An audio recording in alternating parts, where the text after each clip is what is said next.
आजमगढ़ की चुनावी सरगर्मियां तेज हो गई है। सभी प्रत्याशी जनता के बीच जाकर अपने पक्ष में वोट डालने की अपील कर रहे हैं। इसी बीच धर्मेंद्र यादव जनता के बीच में जाकर चुनाव प्रचार कर रहे हैं। सपा प्रत्याशी धर्मेंद्र यादव का कहना है कि हमें आजमगढ़ की जनता का व्यापक सहयोग और समर्थन मिल रहा है।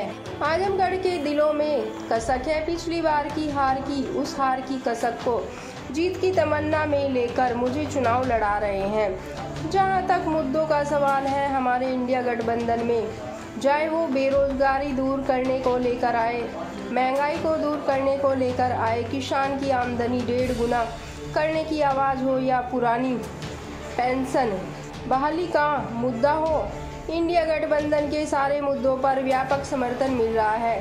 धर्मेंद्र यादव का कहना है कि सपा सांसद के सवाल का मैं जवाब ही नहीं देना चाहता हूँ। ना उसकी बात में कोई गंभीरता है, ना वजन है। उन्हें स्क्रिप्ट दी जा रही है। आज कुछ पढ़ रहे होंगे, कल दूसरी स्क्रिप्ट मिल जाएगी तो कुछ और पढ़ेंगे। सर, लगातार आप चुनाव प्रचार कर रहे हैं, किस तरह का रुझान आ रहा है, किन मुद्दों पर जनता आपसे मिल रही है, क्या मुद्दे हैं? व्यापक सहयोग मिल रहा है, व्यापक समर्थन मिल रहा है। आजमगढ़ के लोगों के दिलों में कसक है पिछली हार की।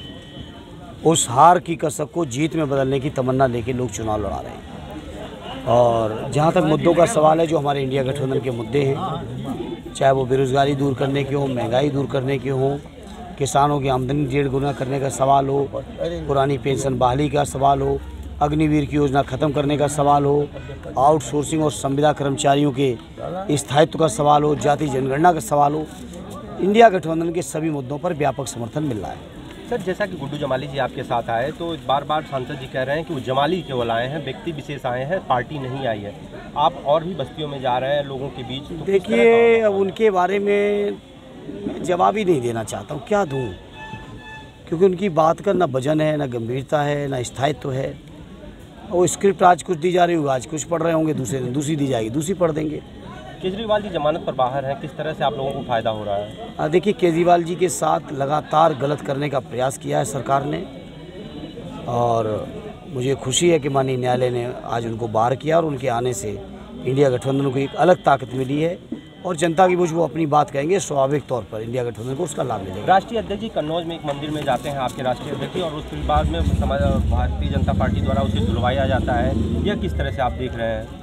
अब वो पट्टा है मंदिर के ऊपर उन्होंने पट्टा करा रखा, तो उसका तो कोई इलाज नहीं है। लेकिन देश के जो 95% लोग हैं, दलित हैं, पिछड़े हैं, आदिवासी हैं, मुसलमान भाई हैं, लोकतंत्र को मानने वाले लोग हैं, प्रगतिशील लोग हैं, उन सबको ये बात दिल पर बहुत ख़राब लगी है, दिल को, और लोग वोट के माध्यम से जवाब देंगे। गारंटी और मुद्दों में कहाँ कौन बीच पड़ रहा है? सर, गारंटी ख़त्म हो चुकी है, कोई गारंटी नहीं बची है। गारंटी थी तो पहले उस 2 करोड़ रोजगार के हिसाब से 20 करोड़ नौजवानों को रोजगार का हिसाब दें, महंगाई का हिसाब दें, बेरोजगारी का हिसाब दें, किसानों की हत्याओं का हिसाब दें, जो किसान मरे हैं आंदोलन के माध्यम से। तो अब उनकी बात का ख़त्म हो गया है। ये नए नए भाषण, नए नए शब्द निकालने से जनता में अब विश्वास और भरोसा नहीं बढ़ने वाला है, क्योंकि जनता ने 10 साल पूर्ण भरोसा किया, लेकिन जनता को जितना भरोसा किया उससे कई गुना निराशा मिली है। इसलिए अब कौन बातों का कोई मतलब नहीं रह गया। युवा बड़ी उम्मीद से इंडिया गठबंधन को देख रहे हैं रोजगार के तौर पे, उम्मीद है, उम्मीद पे खरे उतरेंगे आप? इंडिया गठबंधन के सभी दलों का एक ट्रैक रिकॉर्ड रहा है, एक इतिहास रहा है कि जो वादे उन्होंने किए, जो बातें की, हमेशा पूरी की हैं। चाहे समाजवादी पार्टी ने की, या कांग्रेस, या और भी दल हैं, आम आदमी भी है, और भी दल हैं, सब ने पूरे किए।